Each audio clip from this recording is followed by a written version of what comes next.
ನಮಸ್ಕಾರ ಎಲ್ಲರಿಗೂ ಹೆಂಗಿದ್ದೀರಾ? ನಾನಿವತ್ತು ಉದ್ದಿನ ಉಂಡೆಗಳನ್ನು ಹೆಂಗೆ ಮಾಡೋದು ಅಂತೇಳಿ ತೋರಿಸ್ಕೊಡ್ತೀನಿ.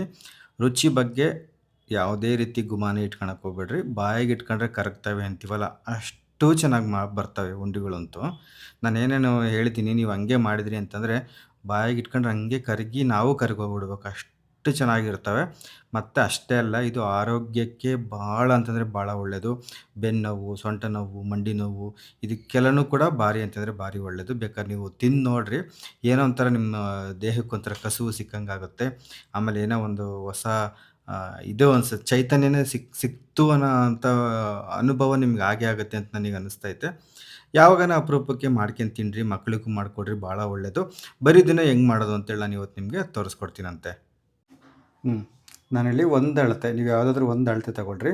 ನೀವು ಮೊದಲಿಗೆ ಮಾಡ್ತಾಯಿದ್ರೆ ಕಡಿಮೆ ಅಳತೆಯಲ್ಲಿ ಮಾಡಿ, ನಿಮಗೆ ಚೆನ್ನಾಗಿ ಅನ್ನಿಸ್ತು ಅಂತಂದರೆ ಬೇಕಾದ್ರೆ ನೀವು ಆಮೇಲೆ ಜಾಸ್ತಿ ಮಾಡ್ಬೋದು. ನಾನಿಲ್ಲಿ ಒಂದು ಬಟ್ಲಷ್ಟು ಉದ್ದಿನಬೇಳೆ ತಗೋತಾ ಇದ್ದೀನಿ ಇದರಲ್ಲಿ. ಅಂದರೆ 2 ಬಟ್ಲು ತಗೋತೀನಿ. ಒಂದು ಮಾಮೂಲಿ ಉದ್ದಿನಬೇಳೆ, ಇನ್ನೊಂದು ಸಿಪ್ಪೆ ಇರೋ ಉದ್ದಿನಬೇಳೆ. ಇವಾಗ ಇದಕ್ಕೆ ಹಾಕೋತಾ ಇದ್ದೀನಿ. ಒಂದು ದಪ್ಪ ತಳ ಇರೋ ಬಾಣಲೆ ಇಟ್ಕೊಳ್ರಿ. ಒಂದು ಬಟ್ಲು ಮಾಮೂಲಿ ಈ ಹೊಟ್ಟು ಅಥವಾ ಸಿಪ್ಪೆ ತೆಗೆದಿರೋ ಬೇಳೆ ತೊಗೊಂಡಿದ್ದೀನಿ, ಉದ್ದಿನಬೇಳೆ. ಅದೇ ಬಟ್ಲಲ್ಲಿ ಇನ್ನೊಂದು ಬಟ್ಲು ಸಿಪ್ಪೆ ಅಂದರೆ ಹೊಟ್ಟು ಇರ್ತಕ್ಕಂಥ ಉದ್ದಿನಬೇಳೆ ಇದೆ. ಇದು ಕೂಡ ಬೇಳೆನೇ, ಆದರೆ ಮೇಲಿನ ಸಿಪ್ಪೆ ಅಥವಾ ಹೊಟ್ಟನ್ನು ತೆಗೆದಿಲ್ಲ ಇದರಲ್ಲಿ. ಈ ಥರ ಸಿಗುತ್ತೆ, ನೀವು ಅಂಗಡಿನಲ್ಲಿ ಕೇಳಿದ್ರೆ ಕೊಡ್ತಾರೆ, ಇಲ್ಲ ಆನ್ಲೈನಲ್ಲಿ ಕೂಡ ತರಿಸ್ಬೋದು. ಇದೊಂದು ಬಟ್ಲು ತಗೊಂಡಿದ್ದೀನಿ ಸಮ ಸಮ. ಇವಾಗ ಸ್ಟವ್ ಹಚ್ಬಿಟ್ಟು ಸಣ್ಣೂರಿಗೆ ನಾನು ಚೂರು ಜಾಸ್ತಿ ಉರಿ ಇಟ್ಕೊಂಡು ಚೆನ್ನಾಗಿ ಹುರಿಬೇಕು ನೀವು. ಗೊತ್ತಾಯ್ತಾ? ನೋಡಿರಿ, ಈ ಉಂಡೆಗಳು ಚೆನ್ನಾಗಿ ರುಚಿಯಾಗಿ ಬರಬೇಕು ಅಂತಂದರೆ ಇದೇ ಭಾಳ ಭಾಳ ಭಾಳ ಭಾಳ ಮುಖ್ಯವಾದ್ದು ಹಂತ ಅಂದರೆ ಇದೆ ನೋಡಿ. ನೀವು ಎಷ್ಟು ಚೆನ್ನಾಗಿ ಹುರಿತಿರೋ ಈ ಉದ್ದಿನ ಬೇಳೆದು ಹಸಿ ವಾಸನೆ ಹೋಗಿ ಚೆನ್ನಾಗಿ ಘಮ ಬಿಡಬೇಕು, ಅಲ್ಲಿವರೆಗೂ ಚೆನ್ನಾಗಿ ಹುರಿಬೇಕು. ಗೊತ್ತಾಯ್ತಾ? ಆವಾಗ ಉಂಡೆಗಳು ಚೆನ್ನಾಗಿ ಬರ್ತವೆ. ನೀವೇನಾದ್ರೂ ಉರಿ ಜೋರು ಇಟ್ಕೊಂಡು ಸರಿಯಾಗಿ ಹುರಿದಿಲ್ಲ ಅಂದರೆ ಒಂಥರ ಹಸ್ಕಸ್ ವಾಸನೆ ಇರುತ್ತಲ್ಲ, ತಿನ್ನೋಕ್ಕಾಗಲ್ಲ ಅವು. ಹಾಗಾಗಿ ಇದನ್ನು ಮಾತ್ರ ಸ್ವಲ್ಪ ನಿಗಾ ಇಟ್ಟು ಹುರಿಬೇಕು ನೀವು.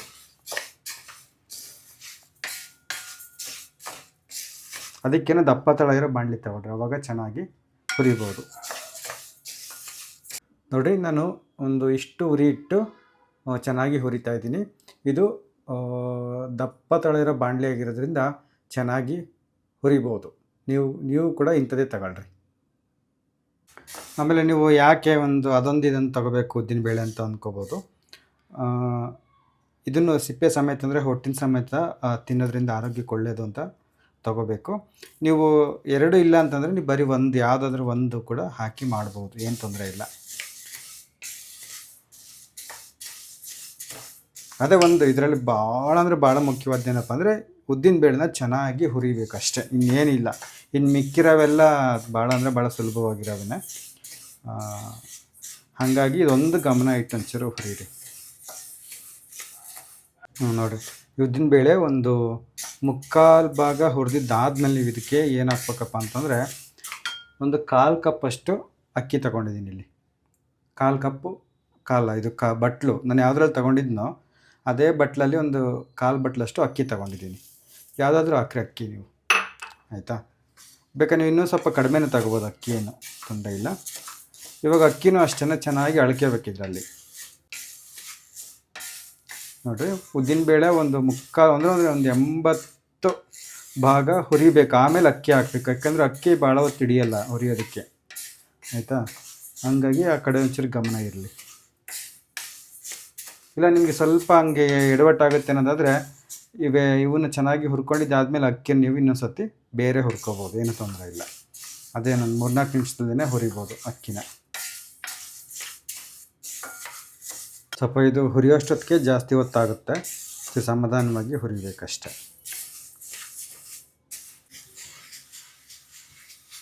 ಬೇಕಾಗುತ್ತೆ ಒಂದು 20 ನಿಮಿಷಕ್ಕಿಂತ ಜಾಸ್ತಿ ಸಮಯನೇ ಹಿಡಿಯುತ್ತೆ ಇದಕ್ಕೆ. ನೋಡಿ, ಇವಾಗ ಪೂರ್ತಿ ಉದ್ದಿನಬೇಳೆ ಕೆಂಪತ್ತಿದ್ದಾವೆ, ಹಾಗೆ ಅಕ್ಕಿನೂ ಕೂಡ ಅಳ್ಕೊಂಡಿದ್ದಾವೆ. ಸಾಕು, ಇಷ್ಟು ಹುರಿದ್ವಿ ಅಂತಂದರೆ ಸ್ಟವ್ ಆಫ್ ಮಾಡಿ ಒಂದು 3 ನಿಮಿಷ ಹಿಂಗೆ ಗುರಾಡ್ತಾರೆ. ಯಾಕಂತಂದರೆ ಬಾಣಲಿ ಕಾದಿರುತ್ತಲ್ಲ, ಮತ್ತು ತಳಕ್ಕಿರೋವು ಹಂಗೆ ಒಂಚೂರು ಸೀದ್ ಬಿಡ್ತವೆ. ಒಂದು 3 ನಿಮಿಷ ಹಿಂಗೆ ಊರಾಡಿದ್ಮೇಲೆ ತಣ್ಣಗೆ ಆಗಿಬಿಡ್ರಿ, ಪೂರ್ತಿ ತಣ್ಣಗಾಗತ್ತಿದು. ಇಲ್ಲ ಅಂದರೆ ಒಂದು ತಟ್ಟೆಗೆ ತೆಗೆದುಬಿಡ್ರಿ ಅಷ್ಟೇ. ಒಂದು ತಟ್ಟೆಗೆ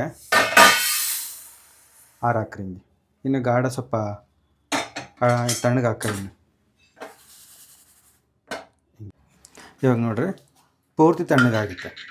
ಪೂರ್ತಿ ತಣ್ಣಗಾಗಿರೋದನ್ನ ಏನು ಮಾಡಬೇಕಪ್ಪ ಅಂದರೆ ಸ್ವಲ್ಪ ಹಾಕ್ಕೊಂಡು ಪುಡಿ ಮಾಡ್ಕೋಬೇಕು. ನೋಡ್ಕೊಂಡು ಹಾಕ್ಕೊಳ್ರಿ. ಇದು ದೊಡ್ಡ ಜಾರಿಗೆ ಹಾಕಿದ್ವಿ ಅಂತಂದರೆ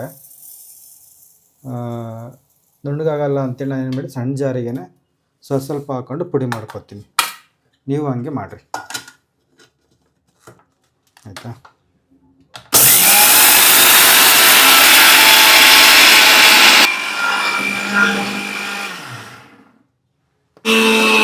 ನೋಡಿರಿ, ಈ ಥರ ನುಣ್ಣಗೆ ಪುಡಿ ಮಾಡ್ಕೋಬೇಕು, ಆಯಿತಾ? ನೀವು ಎಷ್ಟೇ ನುಣ್ಣಗೆ ಹಾಕಿದ್ರೂ ಚೂರು ತರಿ ಇದ್ದೇ ಇರುತ್ತೆ ಇದು. ಹಾಗಾಗಿ ತೀರಾ ಕಾಳಂಗೆ ಮಾಡ್ಕೊಬೇಡಿ ಅಷ್ಟೇ. ಇದನ್ನು ಒಂದು ಅದೇ ಬಾಣಲಿಗೆ ಹಾಕತ್ತಾ ಇದ್ದೀನಿ. ಬಾಣಲಿನ ತಣ್ಣಗಾಗಿತ್ತೆ.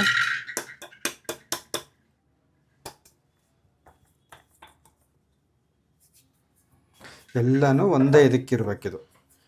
ಮತ್ತು ಉದ್ದಿನ ಕಾಳುಗಳು ಹಂಗೆ ಒಂದೊಂದು ಇರಬಾರ್ದು, ಯಾಕಂದರೆ ಉಂಡೆ ಕಟ್ತೀವಲ್ಲ, ಹಂಗಾಗಿ ಎಲ್ಲನೂ ಒಂದೇ ಒಣಗಿರೋ ಥರ ಪುಡಿ ಮಾಡ್ಕೊಳ್ರಿ ಈ ಥರ.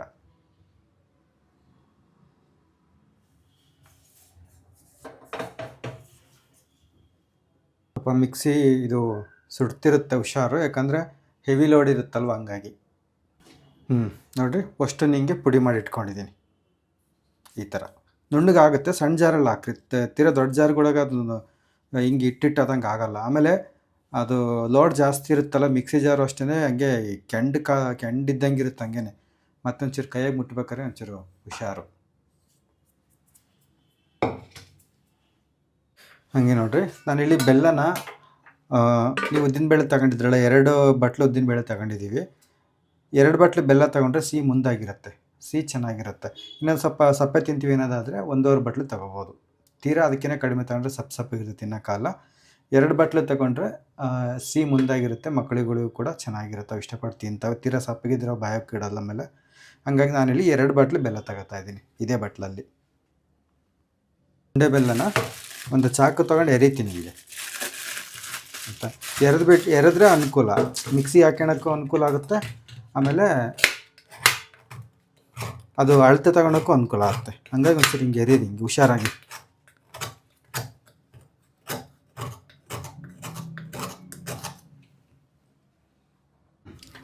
ಈಗ ಇದೇ ಹಿಟ್ಟಿಗೆ ನಾನಿಲ್ಲಿ ಏನು ಮಾಡ್ತೀನಿ ಅಂದರೆ 1 ಬಟ್ಲಷ್ಟು ಬೆಲ್ಲ ಹಾಕ್ತಾಯಿದ್ದೀನಿ ಇವಾಗ. ಇದನ್ನೇ ನಾನು ಹಿಂಗೆ ಒತ್ತಿ ತುಂಬಿಲ್ಲ, ಹಂಗೆ ಹಗುರಕ್ಕೆ ಹಾಕ್ಕೊಂಡಿರೋದು. ಅಯ್ಯೋ, ಹಂಗೆ ಎದ್ದಾಡ್ತು. 1 ಬಟ್ಲು ಹಾಕ್ಯಂಡೆ. ಇವಾಗ ಇನ್ನೊಂದು ಬಟ್ಲು ಹಾಕ್ಕೋತೀನಿ. ಅದೇ ನಿಮ್ಗೆ ಸಿಹಿ ಜಾಸ್ತಿ ಬೇಡ ಅನ್ನೋದ್ರೆ 1/4 ಬಟ್ಲು ತೊಗೋಬೋದು ನೀವು, ಏನು ತೊಂದರೆ ಇಲ್ಲ. ಇವಾಗ ಇನ್ನೊಂದು ಬಟ್ಲು ಬೆಲ್ಲನ ಇದಕ್ಕೆ ಹಾಕ್ತಾಯಿದ್ದೀನಿ, ಆಯಿತಾ? ಹಾಕಿದ ಮೇಲೆ ಇದನ್ನು ಚೆನ್ನಾಗಿ ಕಲಿಸ್ರಿ ಒಂದು ಸತಿ, ಬೆಲ್ಲ ಎಲ್ಲ ಕಡೆಗೂ ಹೋಗಂಗೆ. ಇದು ಇನ್ನೊಂದು ಸತಿ ಮಿಕ್ಸಿ ಜಾರಿಗೆ ಹಾಕ್ಕೊಬೇಕು, ಆವಾಗ ಒಂದೇ ಸಮಕ್ಕಾಗುತ್ತೆ ಎಲ್ಲ, ಬೆಲ್ಲ ಎಲ್ಲ ತಕ್ಕೂ ಹಿಡಿಯುತ್ತಲ್ಲ, ಆವಾಗ ಉಂಡೆಗಳು ಚೆನ್ನಾಗಿ ಬರ್ತವೆ. ಹಿಂಗೆ ಒಂದು ಸತಿ ಹಿಂಗೆ ಕುಲ್ಡಂಬಾಲ್ಡೆ ಹಿಂಗೆ ಕಲಿಸ್ರಿ ಹಿಂಗೆ. ಇವಾಗ ಇದನ್ನು ಇನ್ನೊಂದು ದೊಡ್ಡ ಮಿಕ್ಸಿ ಜಾರಿಗೆ ತಗೊಳ್ರಿ. ಈಗಲೇ ಹಿಟ್ಟಾಗಿತ್ತಲ್ಲ ಇದು, ಮತ್ತೇನು ಇದೇನು ನುಣ್ಣಗಾಗಬೇಕು ಅಂತಿಲ್ಲ. ಬೆಲ್ಲೊಂದು ಪುಡಿಯಾಗಿ ಇದೆಲ್ಲದ್ರ ಜೊತೆಗೆ ಬೆರೀತು ಅಂತಂದರೆ ಹಾಗೆ ಹೋಯ್ತು. ನೋಡಿರಿ, 1 ಡಿಬ್ಬೆ 2 ಡಿಬ್ಬೆ ನಿಮ್ಮ ಮಿಕ್ಸಿ ಜಾರ್ಗಳು ಹೆಂಗಿದ್ದಾವೆ ಅದ್ರ ಮೇಲೆ ನೀವು ಎಷ್ಟು ಬೇಕೋ ಅಷ್ಟು ಹಾಕ್ಕೊಂಡು ಇದನ್ನು ಪುಡಿ ಮಾಡ್ಕೊಳ್ರಿ. ಇನ್ನೊಂದು ಸತಿ ಬೆಲ್ಲ ಪುಡಿ ಹಾಕ್ಬೇಕು ಅದ್ರ ಜೊತೆಗೇ.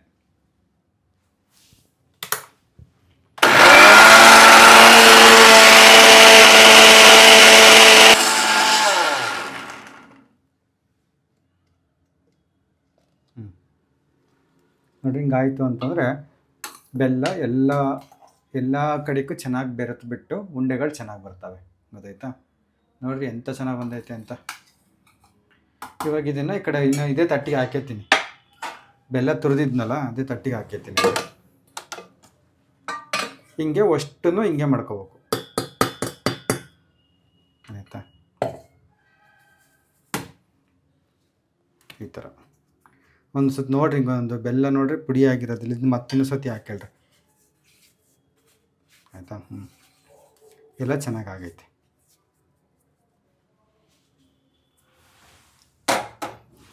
ಇವಾಗ ಉಳಿದಿರೋದನ್ನ ಹಂಗೆ ಹಾಕಬೇಕು. ಹಂಗೆ ಇದಕ್ಕೆ ಒಂದು 4-5 ಏಲಕ್ಕಿನೂ ಹಾಕಿಬಿಡ್ರಿ. ಮೊದಲನೇದಕ್ಕಾದ್ರೂ ಹಾಕ್ಯಾಡ್ರಿ, ಎರಡನೇದಕ್ಕಾದ್ರೂ ಹಾಕ್ಯಾಡ್ರಿ, ನಿಮ್ಮ ಇಚ್ಛೆ ಅದು. ಅಂದರೆ ಇದು ಪುಡಿ ಮಾಡೋದಕ್ಕೆ ಬೆಲ್ಲ ಹಾಕಿರ್ತೀವಲ್ಲ ಇದನ್ನು.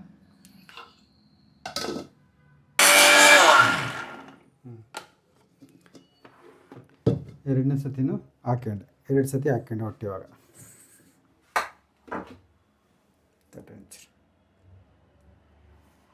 ಇವಾಗ ಇದನ್ನು ಇದಕ್ಕೆ ಹಾಕೊಬಿಡ್ತೀನಿ. ಇಷ್ಟ ಮುಗಿತೀನಿ. ಏನಿಲ್ಲ, ಇದಕ್ಕೆ ತುಪ್ಪ ಹಾಕ್ಯಂಡು ಒಂಚೂರು ಇದನ್ನು ಮಾಡಿದ್ವಿ ಅಂದರೆ ಉಂಡೆ ಕಟ್ಟಿದ್ರೆ ಮುಗಿದಾಗುತ್ತೆ.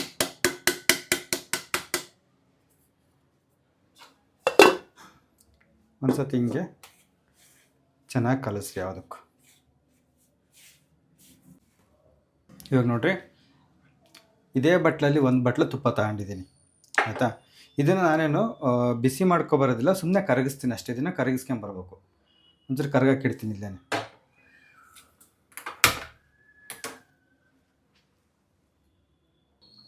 ನೋಡಿರಿ, ನೀನು ತುಪ್ಪನ ಸುಮ್ಮನೆ ಕರಗಿಸಿದ್ದೀನಿ ಅಷ್ಟೇ, ಬಿಸಿ ಮಾಡಿಲ್ಲ, ಆಯಿತಾ. ಒಂಚೂರು ಕರಗಿಸಿದ್ದೀನಿ, ಅದು ಇದಾಗಿತ್ತಲ್ಲ. ಹಂಗಾಗಿ ಇವಾಗ ಏನು ಮಾಡ್ತೀನಪ್ಪ ಅಂತಂದ್ರೆ, ನೀವು ಬೇಕಾದರೆ ಅಷ್ಟು ಒಂದೇ ಸತಿ ಹಾಕ್ಯಂಡು ಕಲಿಸ್ಕೊಂಡು ಬೇಕಾದ್ರೆ ಉಂಡೆ ಕಟ್ಕೋಬೋದು. ಇಲ್ಲ ಅಂತಂದರೆ ಒಂದು ಸ್ವಲ್ಪ ಹಾಕ್ಯಂತ, ಆಯಿತಾ. ಒಂದು ಸ್ವಲ್ಪ ಹಾಕ್ಯಂತಾನೆ ನೀವು ಉಂಡೆಗಳನ್ನು ಕಟ್ಬೋದು, ಆಯಿತಾ. ಅದು ನಿಮ್ಮ ಅನುಕೂಲ. ಅದು ಒಂದೊಂದು ಸತಿ ತುಪ್ಪ ಹೆಚ್ಚು ಕಡಿಮೆ ಹಿಡಿಯುತ್ತೆ, ಹಂಗಾಗಿ ಒಂದು ಚೂರೇ ಬೇಕಾದ್ರೆ ನೀವು ಹಾಕೋಬೋದು. ಇಲ್ಲ ಒಂದೇ ಸತಿ ಬೇಕಾದ್ರೂ ತುಪ್ಪ ಹಾಕ್ಕೊಂಡು ಕಟ್ಬೋದು ನೀವು, ಏನೂ ತೊಂದರೆ ಇಲ್ಲ. ಅದು ಪೂರ್ತಿ ನಿಮಗೆ ಬಿಟ್ಟಿದ್ದದು.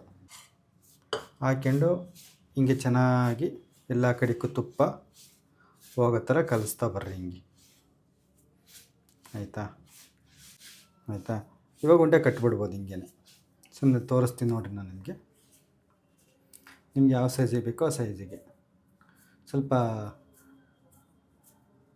ಗಟ್ಟಿಗೆ ಕಟ್ಟಬೇಕಾಗತ್ತೆ ನೀವು.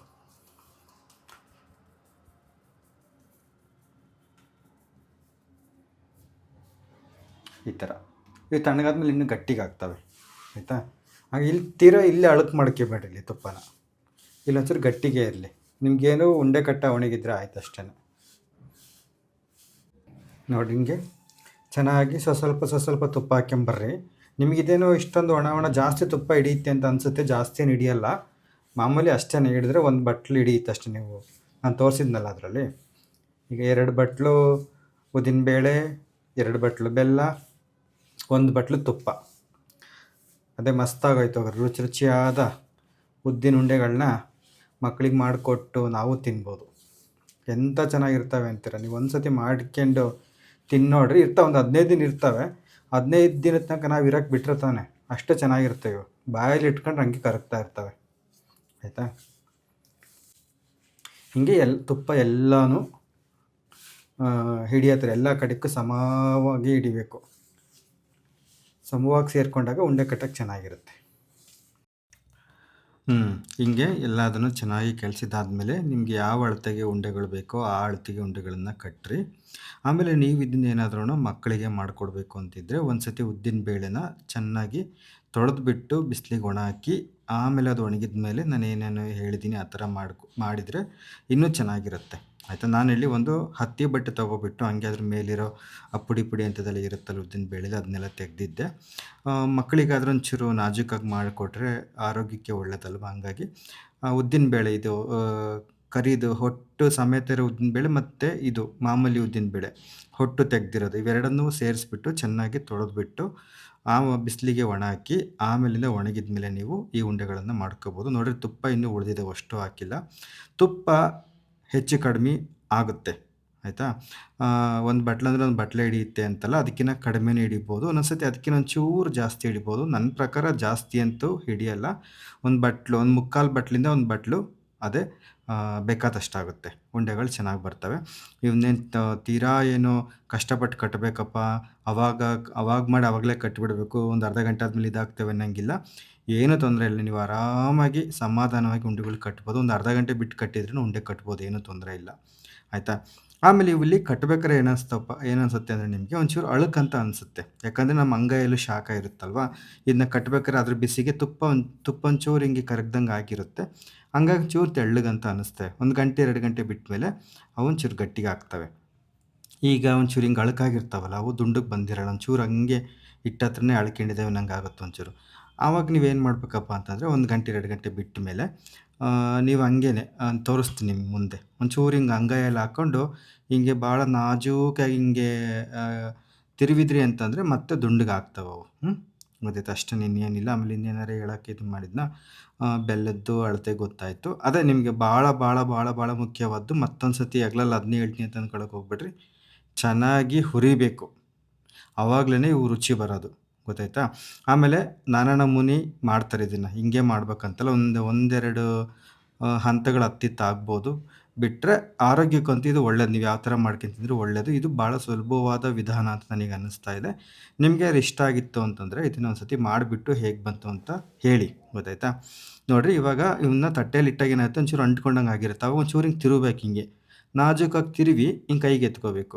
ಕೈಗೆ ಎತ್ಕೊಂಡು ನೋಡ್ರಿ ಹಿಂಗೆ ಅಂಗೈಯಲ್ಲಿ ಇಟ್ಕೊಂಡು ಒಂಚೂರು ನಿಧಾನಕ್ಕೆ ಹಿಂಗಂದ್ರೆ ಸಾಕು. ಭಾಳ ನಾಜೂಕಾಗಿ ಹಿಂಗಂದ್ರೆ ಸಾಕು. ಅಂಗೈ ಶಾಖಕ್ಕೆ ಅದ್ರ ಮೇಲಿರೋ ತುಪ್ಪ ಒಂಚೂರು ಕರಗ್ದಂಗಾಗಿ ಮೆತ್ತಗಾಗುತ್ತೆ ಮತ್ತೆ. ಆಮೇಲೆ ನಿಮಗೆ ತುಂಬ ದುಂಡುಗೆ ಉಂಡೆಗಳನ್ನ ಮಾಡ್ಕೋಬೋದು. ಅದೇ ಒಂದೊಂದು 2 ಗಂಟೆ ಬಿಟ್ಟು ಮಾಡ್ರಿ ಅಂತ ಹೇಳಿದ್ನಲ್ಲ ಆವಾಗಲೇ. ಹಂಗೆ. ಸರಿ ಆಯ್ತು. ಇದನ್ನ ಹೇಗೆ ಮಾಡಿಬಿಟ್ಟು ಹೇಗೆ ಬಂತು ಅಂತ ಹೇಳಿ ನಾನು ಮುಂದಿನ ವಿಡಿಯೋದಲ್ಲಿ ಸಿಗ್ತೀನಿ. ಟಾಟಾ, ಬಾಯ್ ಬಾಯ್.